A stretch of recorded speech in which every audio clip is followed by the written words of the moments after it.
Bismillahirrahmanirrahim. Assalamualaikum warahmatullahi wabarakatuh. Saudara, selamat berjumpa pada semester ini dengan mata kuliah baru sebagai kelanjutan dari mata kuliah dasar-dasar kurikulum adalah mata kuliah analisis pengembangan kurikulum pendidikan dasar. Mata kuliah ini 3 SKS dan dibina oleh saya sendiri dan Ibu Dr. Abna Hidayati. Kami berdua membina mata kuliah ini selama 1 semester ini. Kuliah ini akan berlangsung selama 16 kali pertemuan. Dan untuk saudara ketahui bahwa mata kuliah ini akan membahas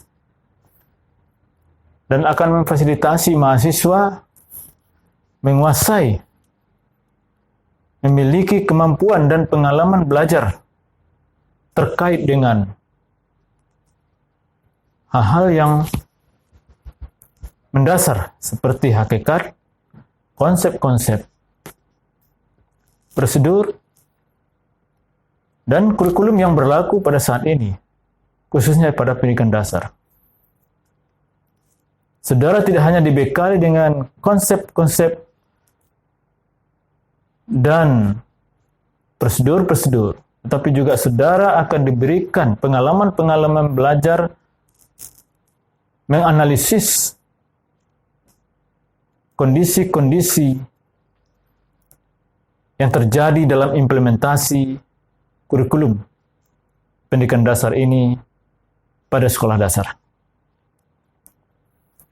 Saudara akan dibawa ke lapangan. Ke lapangan maksudnya ke sekolah-sekolah dalam mempelajari apa yang terjadi dalam implementasi kurikulum tersebut. Dalam mata kuliah ini ada beberapa yang diharapkan di sini, khususnya soft skill yang diharapkan dari mahasiswa. Apa itu? Yaitu mahasiswa harus bekerja dengan jujur, atau mampu bekerja dan belajar dengan jujur. Mahasiswa menghadapi dan mampu bekerja sama dengan teman sebayanya, dengan teman sekelas, dengan orang lain. Kemudian mampu menghargai pendapat orang lain. Dalam diskusi nanti, dalam pemecahan masalah, saudara akan dibawa dalam forum diskusi. Di sini, saudara akan mencoba menerima, memberikan sesuatu yang terbaik, baik dari saudara sendiri maupun dari orang lain yang sudah terima. Nah, ini bagaimana saudara menghargai pendapat orang lain. Ini soft skill yang diharapkan di mata kuliah ini. Dan di samping itu mampu berkreativitas dan memiliki keterampilan. Jadi saudara tidak hanya dicurahkan atau dibawa dalam situasi konseptual teoritis, tapi bagaimana Anda bisa terampil memecahkan persoalan lapangan. Penilaian. Mata kuliah ini ada beberapa aspek yang dinilai. 1. Ujian tengah semester.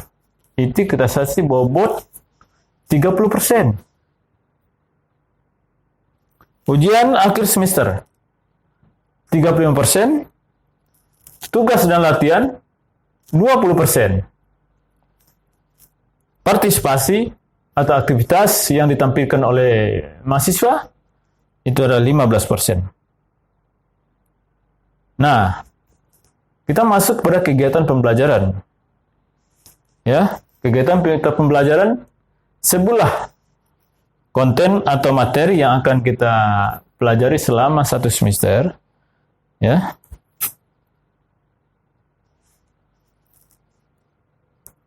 Minggu kedua, ya minggu pertama adalah sekarang itu pengenalan mata kuliah. Minggu kedua, saudara nanti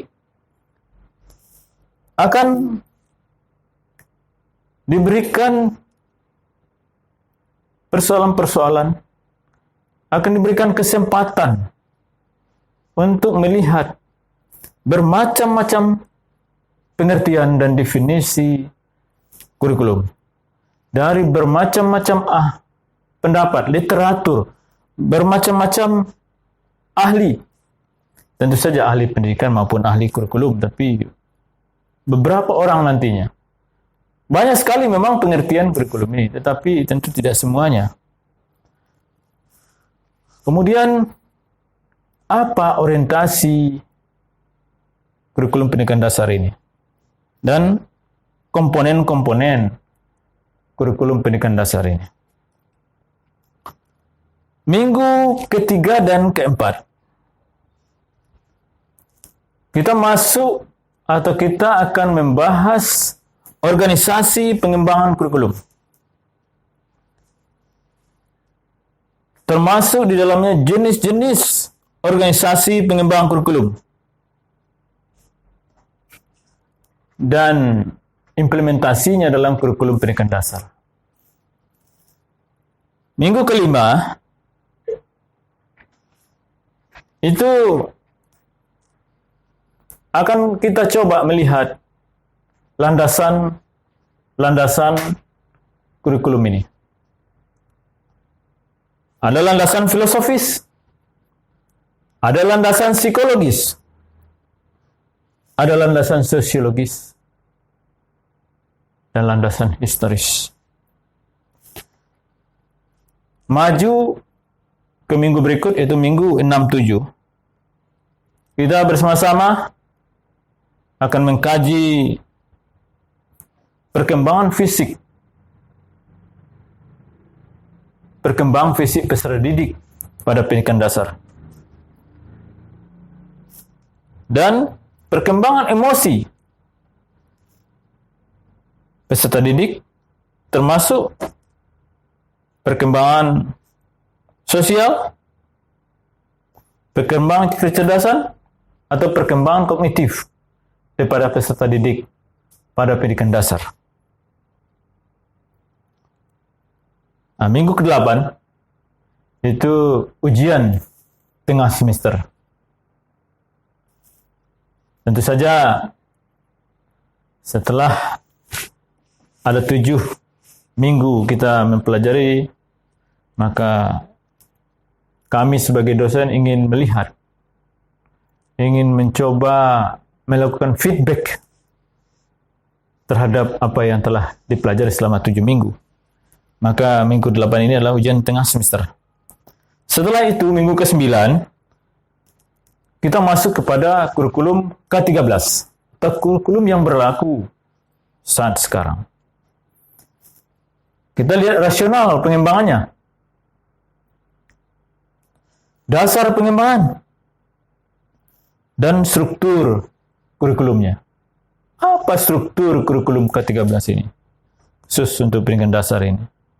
Minggu ke-10 dan ke-11, pendekatan pengembangan kurikulum. Apa pendekatan yang dipakai?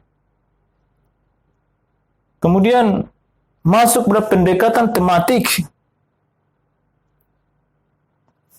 dan manfaat pengembangan tematik ini, ya.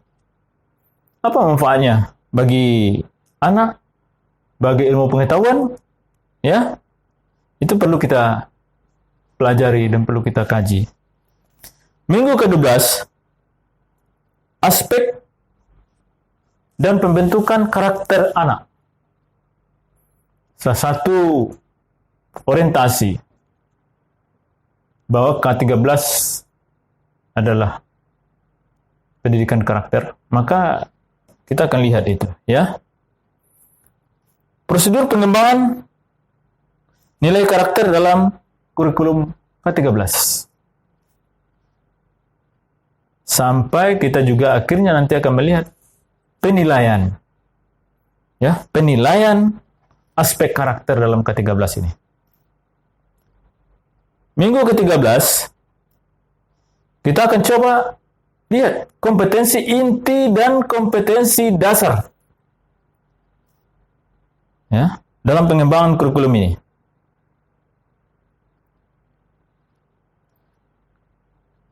Kemudian kita juga akan mengkaji kaitan kompetensi inti, kompetensi dasar dengan tujuan pembelajaran. Ini penting kita lihat kaitannya. Ada enggak keterkaitannya? Nah, ini kita coba analisis. Minggu 14,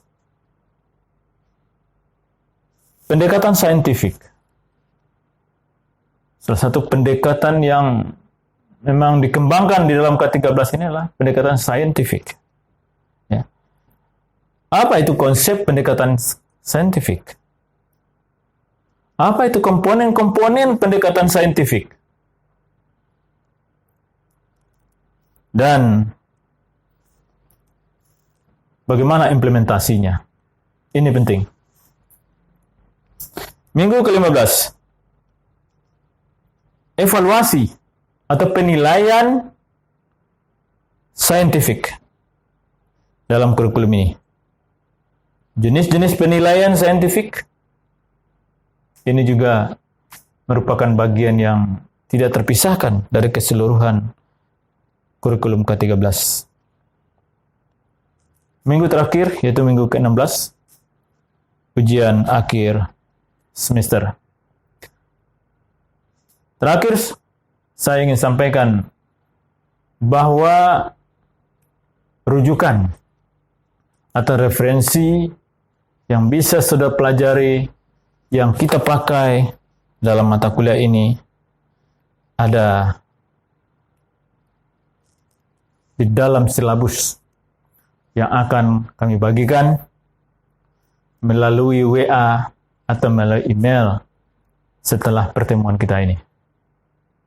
Untuk saat ini, dalam masa pengenalan ini, sekian saja yang ingin Bapak sampaikan. Dan tentu saja, sampai jumpa pada materi berikutnya pada minggu depan. Demikian. Assalamualaikum warahmatullahi wabarakatuh.